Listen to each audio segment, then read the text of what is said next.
Enquanto a gente conversa, eu peço que os irmãos abram sua Bíblia no 1 Coríntios capítulo 1.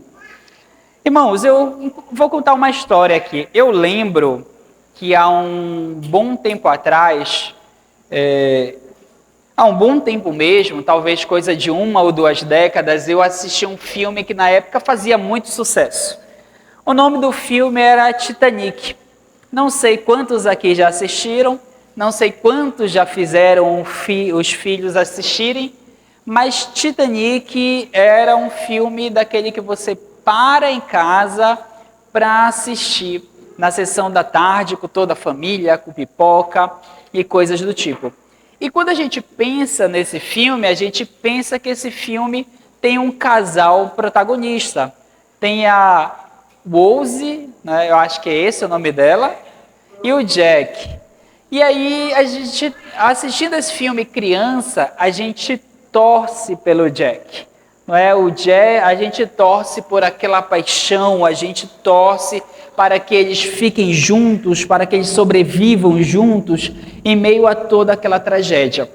Mas, reassistindo esse filme adulto, eu notei que há uma terceira pessoa ali, que era talvez o noivo da Rose. Eu não lembro o nome dele, e aí, olha aí, as irmãs lembram, eu pensei que ninguém lembrava, né? Personagem secundário, eu pensei que ninguém lembrava o nome. Mas se você olhar no filme, ele é alguém que quer o tempo todo proteger a Rose. Ele é alguém que quer dar segurança, e mais do que isso, ele é alguém que leva a Rose a um compromisso, embora ela esteja perdidamente apaixonada pelo Jack. Isso reflete uma mudança cultural muito grande que viria nos filmes a seguir. O mundo está inebriado por paixão. Se paixão fosse um vinho, a gente poderia dizer que o mundo está embriagado. Todos nós queremos sentir. Todos nós trocamos o que é certo por sentir. Daí a gente vê adultérios, daí a gente vê pessoas que abandonam o casamento, daí a gente vê pessoas que simplesmente não vão para a igreja. Não é isso que a gente fala? Não estou com vontade de ir para a igreja. Nós trocamos, em definitivo, aquilo que é certo por aquilo que nós sentimos. Há muito do que as pessoas vivem a sua sexualidade ou dirigem a sua vida é pelo sentir. E aí eu quero que os irmãos olhem comigo o versículo 18 de 1 Coríntios capítulo 1, que diz: certamente a palavra da cruz é loucura para os que se perdem, mas para nós que somos salvos, ela é poder de Deus. Pois está escrito: destruirei a sabedoria dos sábios e aniquilarei a inteligência dos inteligentes. Verso 25: porque a loucura de Deus é mais sábia do que a sabedoria humana, e a fraqueza de Deus é mais forte do que a força humana. Nós vamos começar uma série de mensagens e a essa altura do ano a criatividade já foi embora para relacionar o título da série a famílias que vencem. Então o título ficou Relacionamentos que Vencem. E aí a gente vai falar sobre os diversos relacionamentos que nós, seres humanos, temos. Quais são esses relacionamentos que nós vivemos? Quais são esses relacionamentos que você vive? Nós vamos falar sobre solteirice, sobre divórcio, sobre casamento. Nós vamos falar sobre a vida após a viuvez. Nós vamos falar sobre tudo isso. Mas hoje eu quero falar com você sobre um tema que normalmente só é pregado nos cultos jovens, que é namoro. Dificilmente namoro é um tema para toda igreja. Afinal, quando nós olhamos aqui, quem está querendo namorar, nós olhamos diretamente para o pessoal da portaria e não mais assim, mas ninguém, não sei. A gente olha assim, né? Tem gente que não olha, né? Ele está vindo mais arrumado para a igreja, não sei. Mas quando nós falamos sobre namoro, por que é importante pregar para toda a igreja? Porque nós temos jovens que são solteiros. 2, porque aqui tem muitas crianças, irmãos. E um dia, irmão Sandro, alguém vai chegar lá querendo falar com a Estelinha, querendo falar com a Sofia, né? O Saulinho vai querer pentear o cabelo, passar perfume para vir para a igreja, irmão Sandro. Quando o Senhor vê isso, o Senhor já começa a desconfiar. Um dia, o jovenzinho ali, Miguel, que hoje está de boa, fingindo que não está prestando atenção aqui, vai estar olhando. Irmãos, eu já soube aqui de crianças que olham, já tem melhor amigo aqui, melhor amigo. Por enquanto é só amizade ou aquela coisa que surge no final da infância. Mas aqui eu quero falar com você sobre alguns temas específicos. E aí a gente vê que às vezes nós, pastores, pregamos uma coisa e os pais pregam outra. Os pais despregam aquilo. Isso não acontece na sua casa também? Às vezes você fala uma coisa e vai lá o cônjuge e fala outra, assim, fica seriamente abalado. Imagina quando é o pastor, né, que não convive com a criança.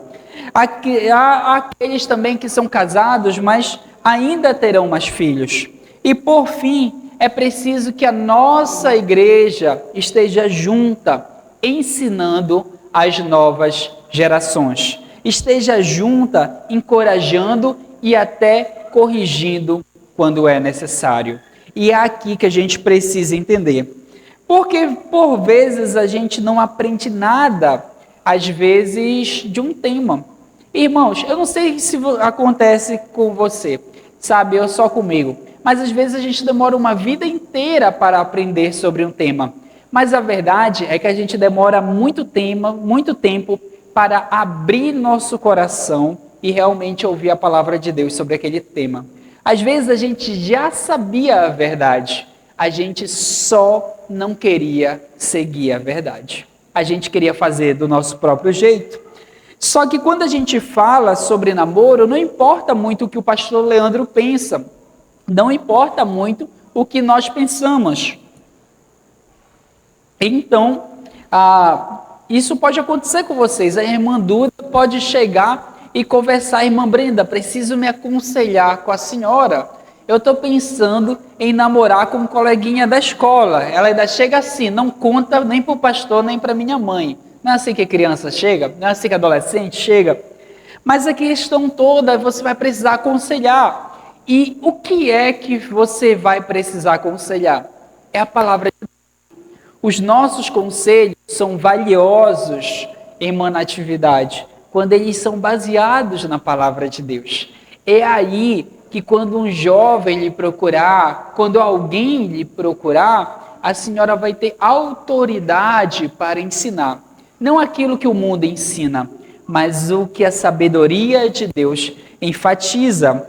E aqui eu quero dizer uma coisa. Se nós vamos falar de namoro, onde está o namoro na Bíblia? E a resposta simples é: ele não está. Na Bíblia, nós tínhamos uma espécie de casamento que eram 2 tipos, basicamente. O primeiro é estabelecido na lei de Moisés, que são os casamentos tribais. Quem era da tribo de Judá só poderia casar com alguém da tribo de Judá. Quem era da tribo de Dan só poderia casar com alguém da tribo de Dan. Quem era da tribo de Levi só poderia casar com alguém da tribo de Levi. E por que isso acontecia? Para que a porção da terra ou a herança deles não se misturassem, uma tribo viesse a absorver outra. Só que com o exílio e a redução significativa do povo de Israel, isso muda. Com o exílio, a gente vê que as tribos já foram misturadas e há poucos sobreviventes, poucas ou quase nenhuma tribos que são puras. E aí a gente vê uma mistura. Por exemplo, sabemos, a teologia, os estudiosos são quase unânimes que Maria era da tribo de Levi. E por que a gente sabe disso? porque Jesus era primo de João Batista por parte dela. E os pais de Jesus eram da tribo de Levi. Os pais de João Batista. Tanto que o pai de João Batista estava servindo no templo quando um anjo lhe anuncia que a sua esposa ficaria grávida.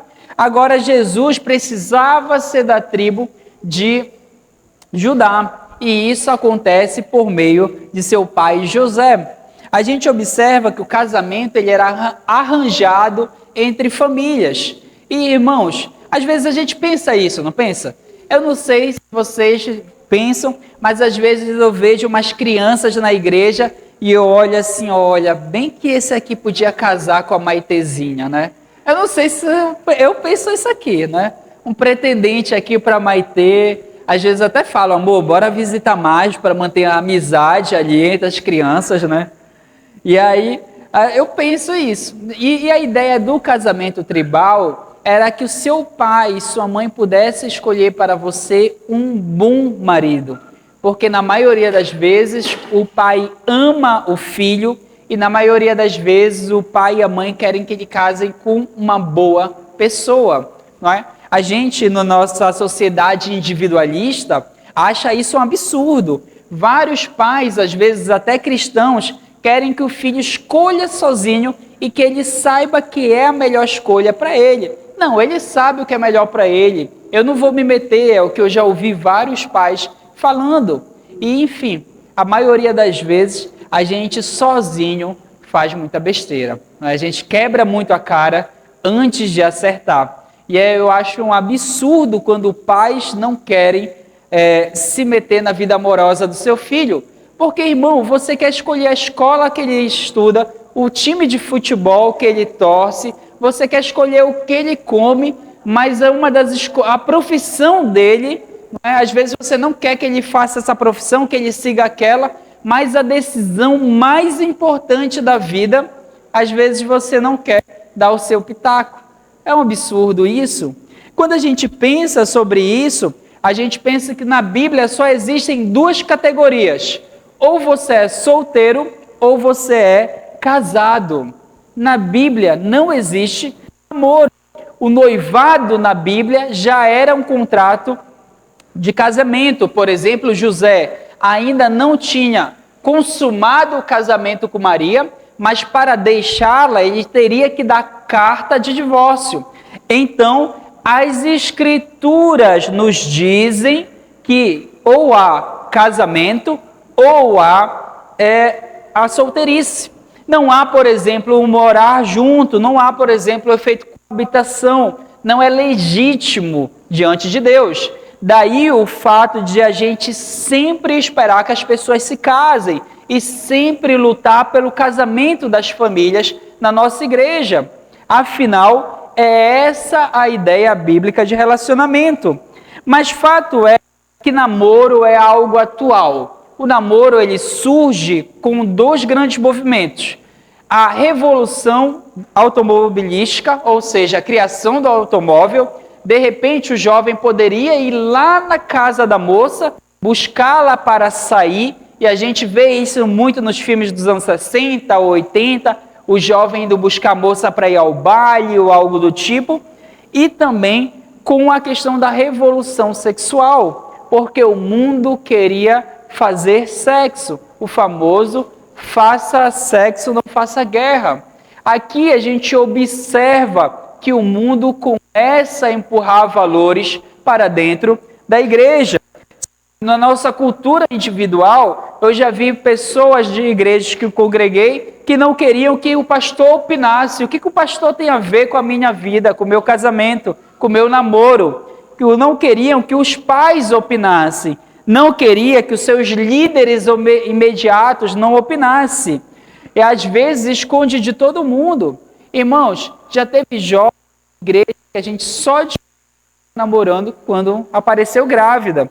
E aqui a gente observa o quanto a nossa cultura é individualista. Os jovens querem escolher tão certo quanto a Rose queria escolher o Jack sozinho, né? Sozinha. Algo que a gente observa começando lá atrás, mas que é o padrão da nossa cultura.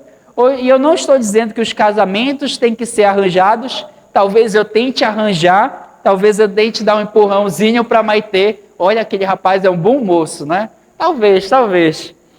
Ou então, se ela estiver naquela fase do contra, né? Falar, eu não gosto daquele menino, para ver se ela vai no contra, assim. Não sei, tática é tática, cada um com a sua. Ainda estou longe da minha. Mas, irmãos, qual é o problema do namoro? Qual é o problema de um jovem, de um adolescente querer namorar? A gente observa que o namoro no mundo, ele é uma antecipação do que é o casamento, um petisco, uma prova. Às vezes eu vou comprar peixe lá na Cidade Nova e a fila do peixe está grande. E isso aí é estratégia de marketing, né? O cara, para deixar o pessoal esperando com mais tranquilidade, pega um pedacinho de peixe e sai dando assim para todo mundo. Para você não desistir. Você provou, está gostoso, quer comprar. Às vezes o mundo ele entende namoro dessa forma. Várias vezes quando eu falei para colegas que queriam um namoro santo, muitos colegas, principalmente não cristãos, falaram, mas como é que tu vai saber se vai dar certo se não fizer um test drive? É essa a ideia do mundo, é o que você mais ouve. E aqui, irmãos, a gente observa que como é que deve ser os crentes? Porque sabemos que o namoro santo é loucura para o mundo. Mas como nós devemos ser? Em primeiro lugar, eu sei como nós não devemos ser. Por exemplo, no namoro, muitas vezes a mulher já tem uma relação de dependência financeira com o rapaz. Ele paga academia, ele paga tal coisa, ele ajuda ela. Mas, irmãos, namoro não é para você sustentar a sua namorada. Isso é coisa do casamento. Aos pais, não deixem que ninguém sustente suas filhas no namoro. Sabe por quê? Porque aquele que sustenta tem autoridade sobre ela. E, irmãos, para uma garota, qual é a autoridade que um rapaz tem sobre ela no namoro? Nenhuma, porque namoro não é uma relação de autoridade e submissão. Sabe? Namoro não tem essa relação.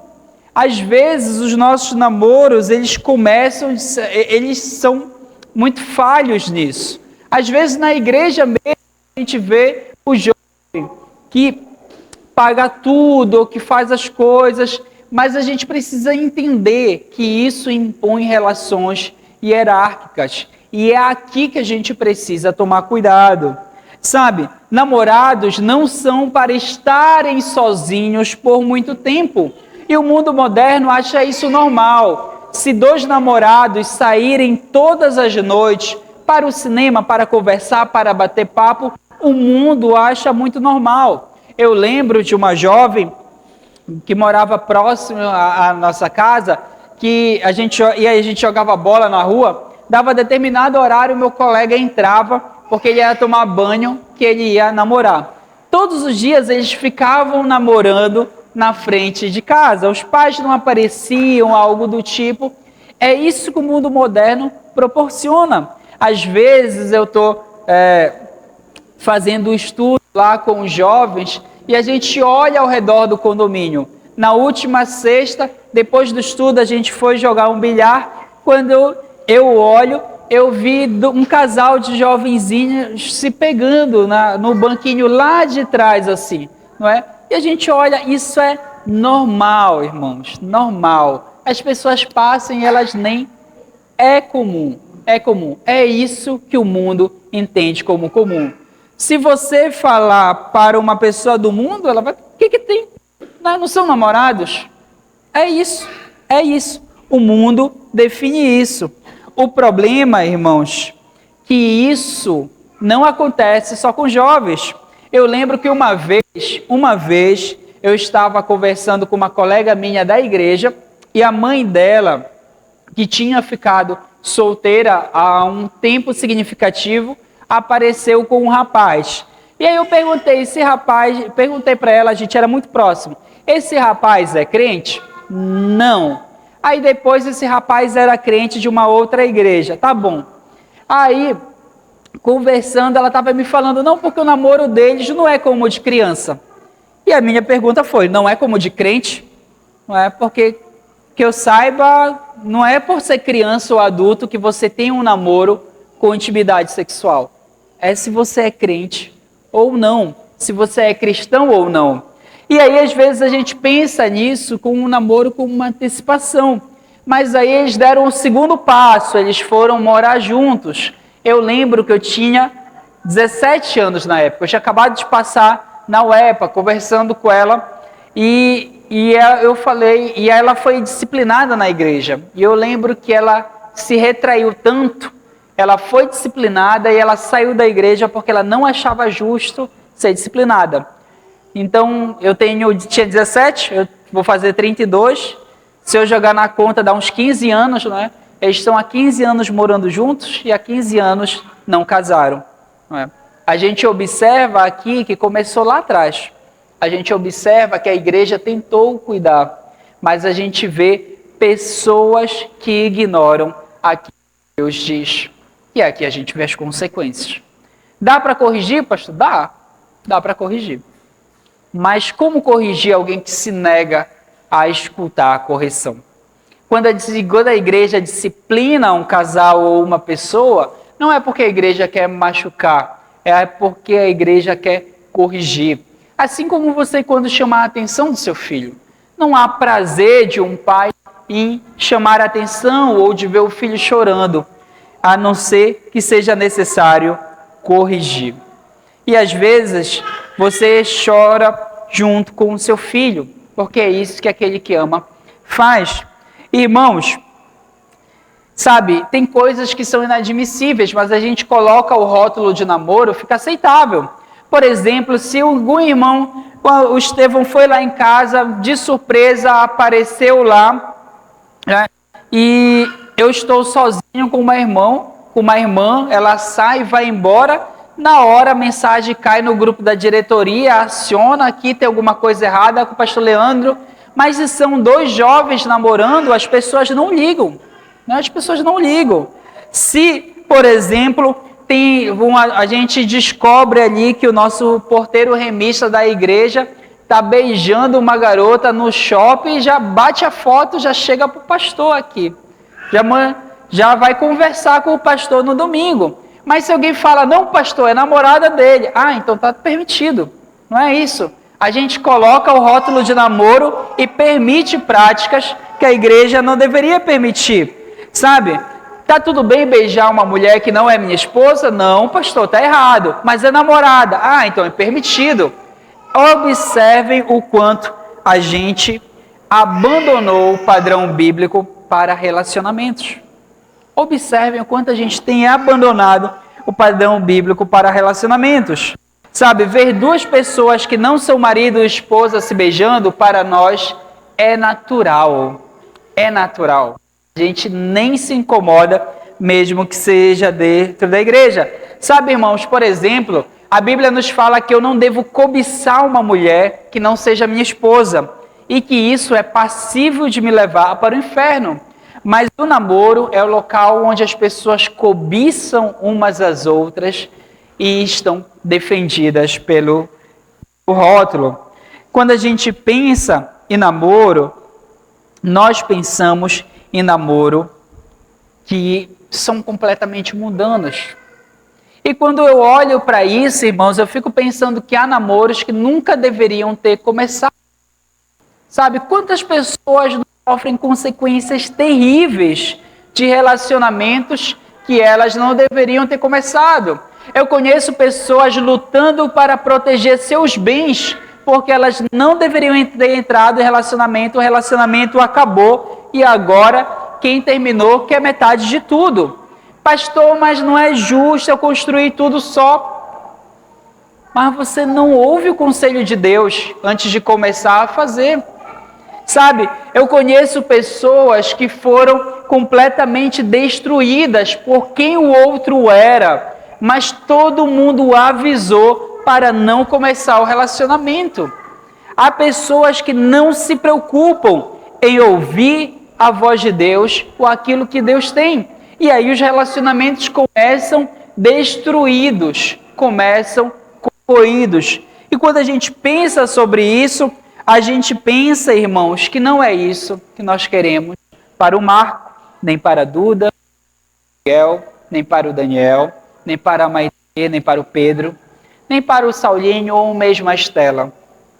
Não é isso que nós queremos para nenhuma criança aqui. Nós não queremos que ela comece um namoro completamente não cristão. A gente não quer que ela comece um namoro completamente contra os princípios de Deus. Não é verdade? E aí eu vou pedir só para o irmão Wallace aumentar um pouquinho a temperatura, para não deixar os irmãos dormirem aqui. Tá muito gostosinho esse friozinho, mas eu estou sentindo que algumas pessoas estão indo embora. E aqui eu quero fazer algumas acusações de modo breve contra o namoro. Irmãos, nós precisamos de um padrão de namoro, sabe? Mas quão mudando já é o nosso padrão? Os namoros modernos, eles são marcados por imoralidade sexual. E será que isso não é grave? Efésios 5 nos fala, fiquem sabendo disso. Nenhuma pessoa imoral, impura ou avarenta, porque é idólatra, tem herança no reino de Cristo e de Deus. Sabe o que espera para alguém que tem um relacionamento imoral? O inferno. Isso aqui é muito sério. A imoralidade sexual, ela é uma obra da carne, contra o fruto do Espírito. E aqueles que praticam tais coisas não entrarão no reino dos céus. Nós precisamos nos preocupar com a pureza, irmãos, com a pureza em nossas vidas e na nossa igreja. Mateus 5, 27 a 28 nos diz, vocês ouviram o que foi dito, não cometa adultério.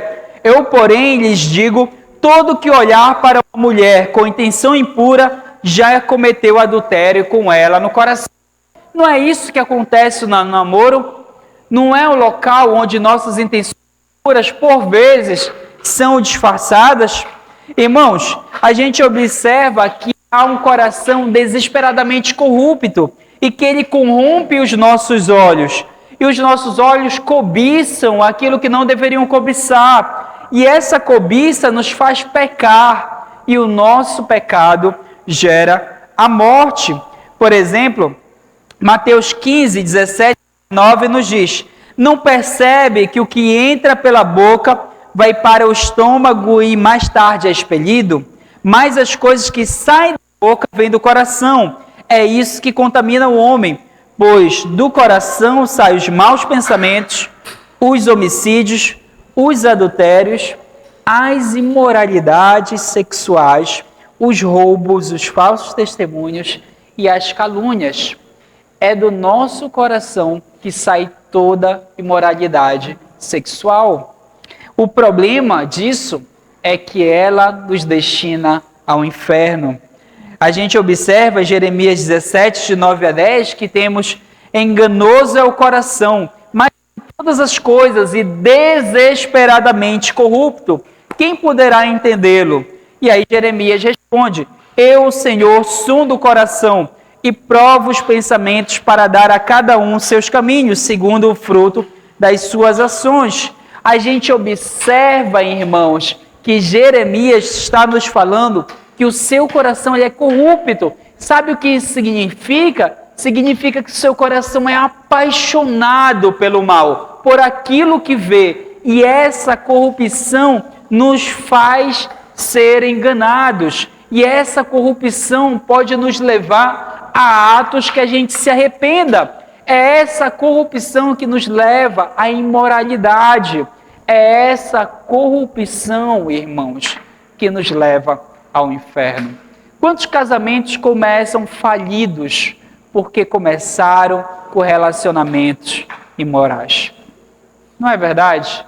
Há namoros que, irmãos, a gente deveria fazer culto de ação de graças quando eles terminam, sabe? É um namoro que a gente deveria fazer isso. Teve uma jovenzinha que eu não vou mencionar mais detalhes para não contar, mas eu quase faço um culto aqui de ação de graças quando ela terminou o relacionamento. Falei, olha, você precisa ser crente, não é? E, irmãos, às vezes, eu conheci um caso de uma jovem que o namorado já tinha traído, já tinha se relacionado com prostitutas, queria fazer ela, mais uma prostituta, ter relação sexual com ele, e aí ela não queria terminar, porque ela já tinha vivido muita coisa com esse rapaz. Irmãos, esse não é o ambiente do namoro, muito menos no meio cristão. Ou a gente leva isso a sério, ou nossos filhos e nós mesmos podemos ter uma vida amargurada, ter uma vida de abusos, uma vida marcada. Quanto sofrimento poderia ser evitado se a gente pensasse um pouco mais sobre namoro? Quanto sofrimento seria evitado se a gente pensasse um pouco mais? Eu lembro, vou contar esse caso depois. Mas, irmãos, a gente observa que, às vezes, as consequências são sentidas. Pornografia, adultério, frieza sexual no casamento, coisas que são semeadas lá atrás. E a gente lembra o que a Bíblia diz, de Deus não se zomba, aquilo que a pessoa semear, ela também colherá. Quem semeia para a carne, da própria carne colherá a corrupção. Mas quem semeia para o Espírito, ou no Espírito, do Espírito colherá a vida eterna. Aquele que semeia imoralidade no namoro, provavelmente a colherá no casamento. Aqui eu quero deixar uma coisa clara. Se você não é casado, você ainda está na condição de solteiro. Namorados não são maridos. Namoradas não são esposas. Sabe, você não entrega seu corpo definitivamente a alguém que ainda não entregou o coração definitivamente. E você não entrega o coração de maneira definitiva a alguém que não fez uma aliança com você. Uma aliança até que a morte os separe. Sabe, irmãos, às vezes a gente vê pessoas que se entregam na esperança de que haja um casamento, na esperança de que haja uma aliança, só para ter então frustração e uma aliança que nunca vem. Irmãos, quando um namoro é impossível de ser levado adiante sem que ele tenha contato físico, talvez isso seja sinal de um livramento, talvez isso seja sinal de que já é melhor terminar. Quando a pessoa nem finge que se importa com santidade, você deveria ficar de olho, sabe? Aos pais de homens aqui, não abra mão da santidade só porque o seu filho é homem. Já vi caso de, não aqui, mas já vi caso de irmão mostrar pornografia para o filho porque queria que ele fosse homem. Irmãos, que absurdo! Nós precisamos de rapazes parecidos com Jesus, não de rapazes perdidos como o mundo. Não rapazes viciados em moralidade sexual. Sabe, o namoro ele deveria ser uma instituição que você começa e pode acabar a qualquer momento. Porque você não entrega seu coração, o seu corpo ou sua vida para o namorado. Eu lembro que quando comecei a conversar com a Marcélia, a gente teve uma ideia. Vamos esperar para nos beijar. E a ideia era essa. A gente vai conversar durante 3 meses e a gente vai esperar para dar o primeiro beijo, então, depois de 3 meses. Porque aí a gente já sabe se realmente gosta do outro, se tem afinidade, se os interesses são comuns. E a gente passou 3 meses conversando. Nessa época que quando eu falava para colegas que não eram cristãos, eu era perguntado sobre o test drive. E aqui, irmãos, conversou durante 3 meses e aí a gente topou casar. Começamos a juntar dinheiro para o casamento e a gente falou, não, vamos segurar até o casamento. E aí a gente ficou 1 ano e 6 meses sem nos beijar. Eu lembro que o nosso primeiro beijo foi no dia do casamento.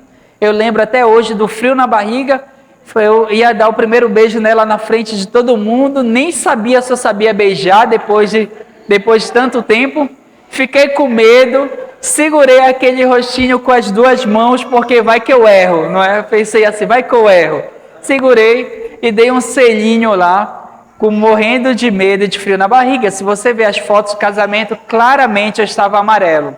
um jovem magro, cabeçudinho, assim, de cearense, estava assim, e amarelo. E ali foi o nosso primeiro beijo, sabe? E, irmãos, não é fácil, não é? Quantas vezes, conversando com ela, nós já quisemos dar um beijo? Quantas vezes nós já quisemos algo mais? Mas muitos frutos foram colhidos ali.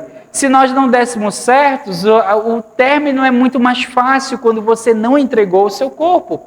Quantas vezes eu vejo pessoas prolongando o relacionamento só porque estão fisicamente ou emocionalmente ligadas? Elas não querem mais, elas não sabem como dizer aquilo, mas elas estão emocionalmente ligadas. É assim o mundo, não é? E, irmãos, a gente precisa tomar cuidado. E aí, quando eu digo que há namoros que a gente deveria celebrar quando eles terminam com o culto de ação de graças, é sério. Mas também há pessoas, irmãos, há namoro aqui nessa igreja que eu já celebrei, não é? E há outras pessoas que eu já acompanhei, não aqui, mas a pessoa que a gente quase celebrou o culto de ação de graças, a pessoa saiu de uma fria, quando tu olha 6 meses depois, o que a pessoa está fazendo de novo? Tu olha assim, eu não acredito, não é? Tem gente que mal limpa a cara só para quebrar de novo, né? Eu conheci um colega que ele é assim, sabe? Eu perdi a conta de quantas vezes ele já namorou desde que eu conheço ele. Mas toda vez que ele entra no namoro, ele entra apaixonado. Sabe aquela pessoa, eu encontrei o amor da minha vida? Ele vai fazer quase 40 e poucos anos e ainda não encontrou o amor da vida dele. Acha que é crente, porque as pessoas acham que com o rótulo de namoro, elas podem sair beijando várias bocas, né? Desde que seja uma de cada vez, desde que não faça sexo, está tudo certo. Não é verdade? A pessoa ainda acha que é crente seguindo uma vida assim. Irmãos, sermos adultos não nos dá liberdade para sermos ímpios ou imorais. Irmãos, então como é que a irmã Duda vai namorar? Como é? Quando chegar a idade, a pergunta que não quer calar, como é que a irmã Duda vai namorar? Aí, irmã Duda, vou te contar essa história, depois tu conta para tua mãe lá, fala para ela, ouça a pregação, mãe, para a senhora entender o que o pastor disse. Como é que a irmã Duda vai namorar? Quando a irmã Duda tiver com 17 anos, e ela nunca vai ter beijado ninguém até os 17 anos, amém, irmã Duda? Olha, tu vai acreditar.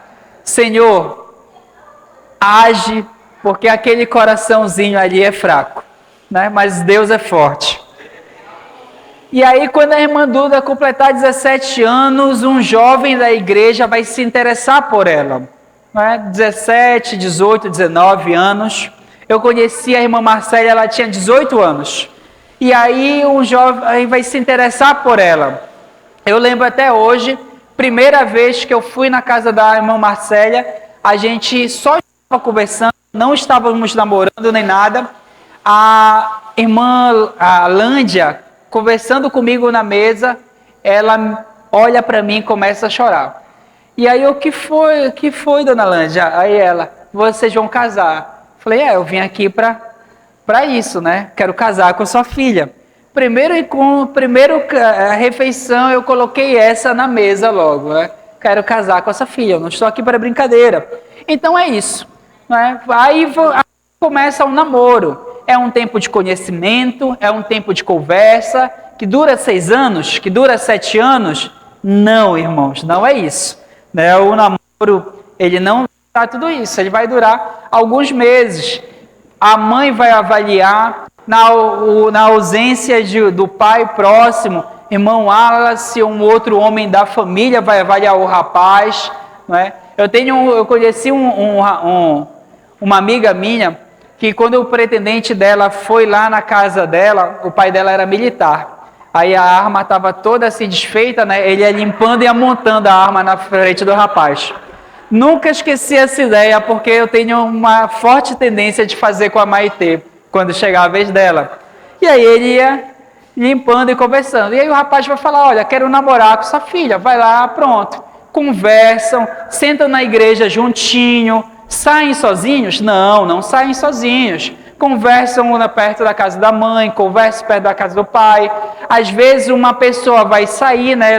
O irmão Wallace vai levar. Aí o irmão Wallace e a irmã Val ficam lá numa mesa comendo sushi, o casal lá na outra, olhando assim. Ah, mas você não confia no adolescente, no jovem? Irmãos, eu não confio nem em mim, né? Eu não confio nem em mim. Há conversas que eu prefiro não ter sozinho com as irmãs, porque eu não confio em mim. Sei que sou pecador, sei que sou falho. Você vai confiar num adolescente cheio de hormônio para conduzir sua vida? É sério. Aí, depois de tudo isso, irmãos, aí o rapaz vai olhar, eu quero casar com a irmã Duda mesmo. Vai pedir ela em noivado, vão fazer um jantar de compromisso e correr atrás do casamento, né? Se eu vou ensinar, não sei se vai acontecer, né? Mas eu vou falar para os meus filhos, homens e mulheres, olha, a primeira pessoa que você vai beijar vai ser o seu marido, a sua esposa.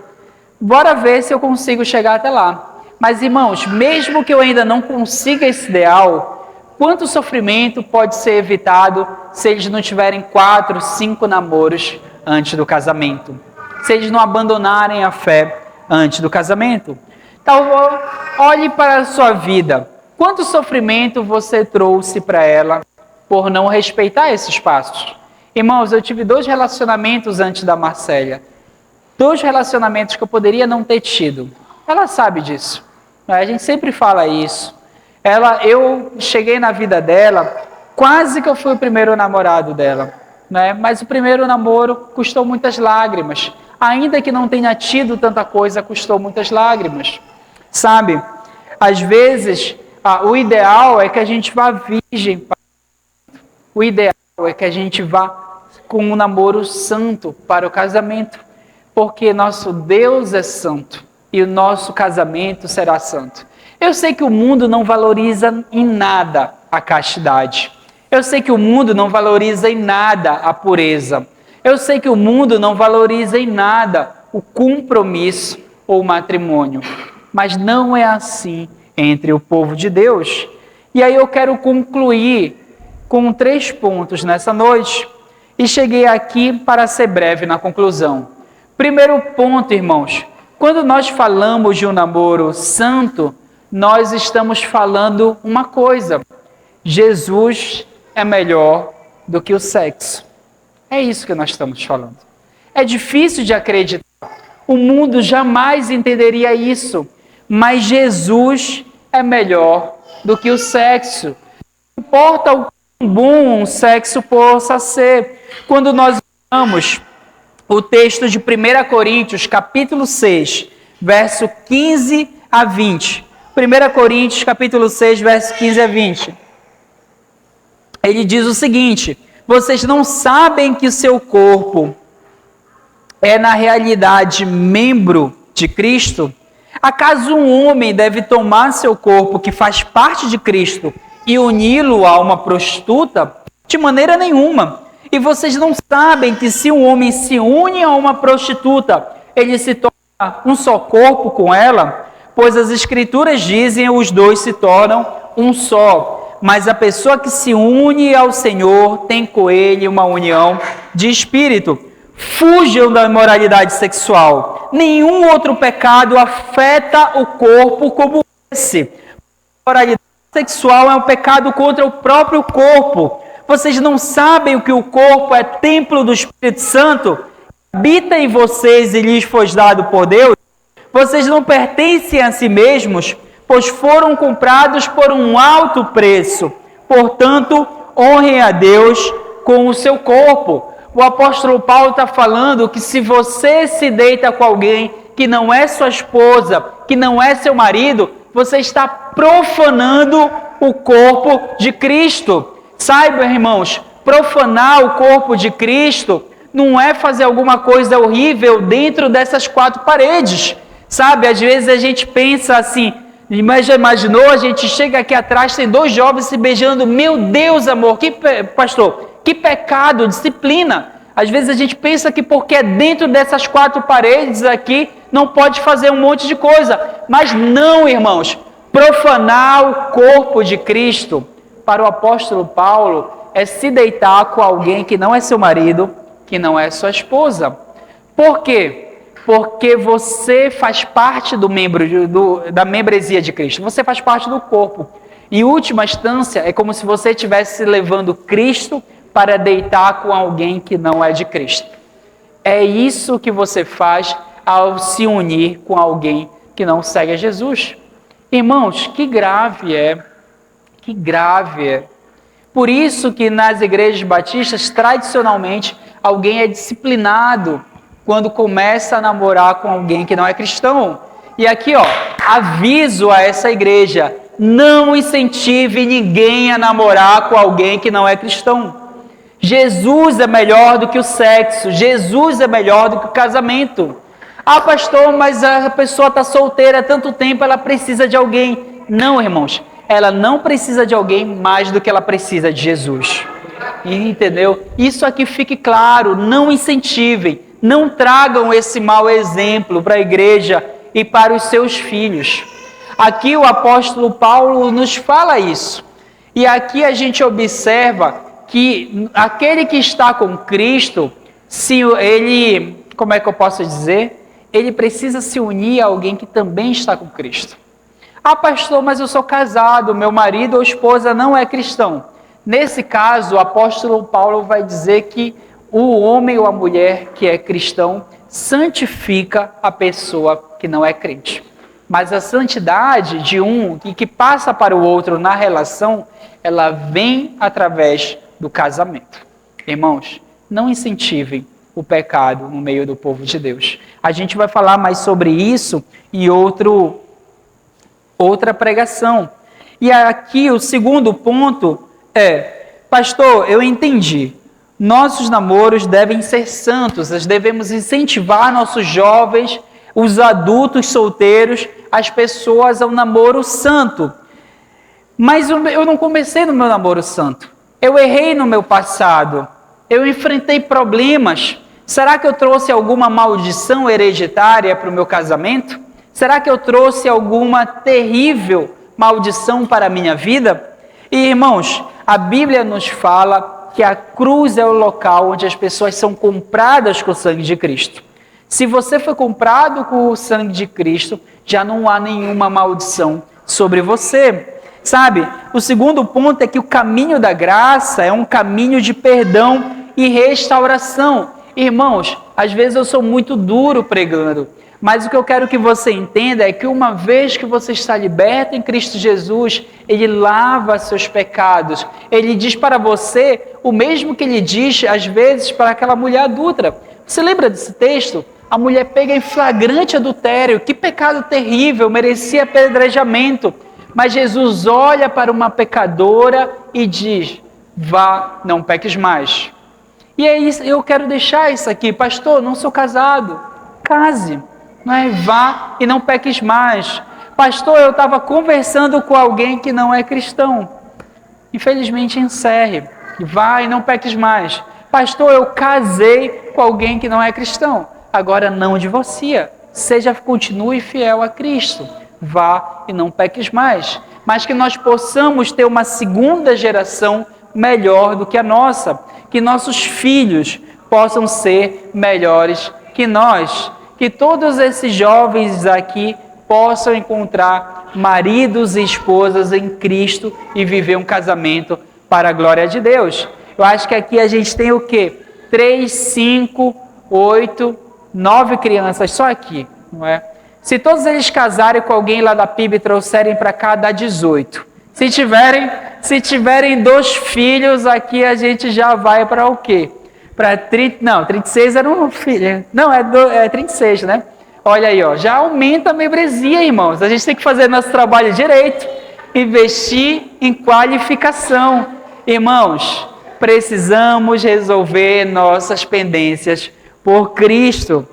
E aqui, observe que há um caminho de restauração e perdão para você e sua família. Por fim, Talvez de alguém engraçadinho possa dizer, pastor, se Cristo perdoa, eu vou aproveitar mais um pouquinho, não é? É que nem dieta, na segunda eu começo. Não, pastor, só esse aqui, essa tentativa, se não der certo. Não, irmãos, o modo como a gente encara a fé demonstra se nós somos salvos. Por exemplo, se eu estou de dieta, erro aqui como um docinho, mas recupero, vou para a dieta, isso significa que eu realmente estou firme. Agora, se eu como um docinho aqui, falo, não, já comi um, né? Que mal há, vou como toda besteira no final de semana, na segunda começo. Aí esqueci da dieta na segunda, já é terça, não, deixa para a próxima. Aí eu não quero compromisso. Há pessoas que não querem compromisso com Deus. Elas esquecem, irmãos. Elas esquecem que o caminho é estreito, sabe? E eu fico pensando, o quanto falta de temor. Por exemplo, eu conheço pais que deixam filhos de 14, 15 anos na moral, que é um completo absurdo, sabe? A gente observa aqui que Mateus 7, 13 a 14 nos diz, entrem pela porta estreita, porque larga é a porta e amplo o caminho que leva à perdição. E são muitos os que entram por ela. Como é estreita a porta e apertado o caminho que leva à vida, pois são poucos os que a encontram. Irmãos, não empurre seus filhos para o inferno. Não vá você mesmo para o inferno. Quando a gente fala sobre namoro, queria deixar um último adendo aqui. Precisamos levar a sério a pureza. Pureza não é algo para casados. Casados não podem ver pornografia tão puros. Casados não podem adulterar tão puros. Pureza é algo para cristãos. Irmãos, quantas bênçãos há em viver uma vida de pureza? E aí eu queria responder duas coisas. Primeira coisa, né? Pastor, Marquinho ali está me perguntando, eu estou olhando ali com a plaquinha, estou lendo a mente dele. Pastor, quando eu vou poder namorar? Né? E, irmãos, eu quero responder essa pergunta de púlpito, porque avaliando essa pregação, eu avalio que por vezes eu já errei. Por vezes eu já incentivei relacionamentos de jovens que ainda não estão prontos para namorar. Mas aos homens, o homem precisa ser o provedor. Então, quando você tiver condições de se sustentar, me parece que é o melhor momento para namorar, porque você vai precisar casar. Não precisa de muito não, Marquinhos. Marcos, um salário dá. A irmã vai dizer aqui que 5 salários precisa, não dá. Um salário, tu compra um fogão de 2 bocas, né?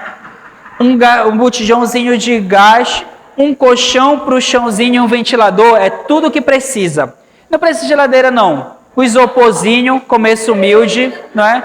Uma rede para descansar de vez em quando, acabou. Né? Nem precisa, deixa que o fogão eu compro, entendeu? E aí, aqui a gente precisa entender que jovens vão começar com pouco, sabe? Às vezes a gente adia um começo humilde, simples de nossos filhos e empurra nossos filhos para a impureza, já que eles vão namorar 5, 4 anos, até conquistarem uma posição relevante no mercado profissional. Então, aos homens, quando você estiver disposto e conseguir ser provedor. As mulheres, quando é que a irmã Duda, que a outra irmã Duda, que a Ágata, que as meninas vão poder casar? Mulheres, quando vão poder namorar? Quando vocês quiserem casar. Namoro não é uma atividade recreativa no qual você se diverte o quanto quiser. Namoro é para casamento. Então, se vocês não estiverem dispostas ou com condições de casar dentro de 1 ano ou 2 anos, não faz sentido.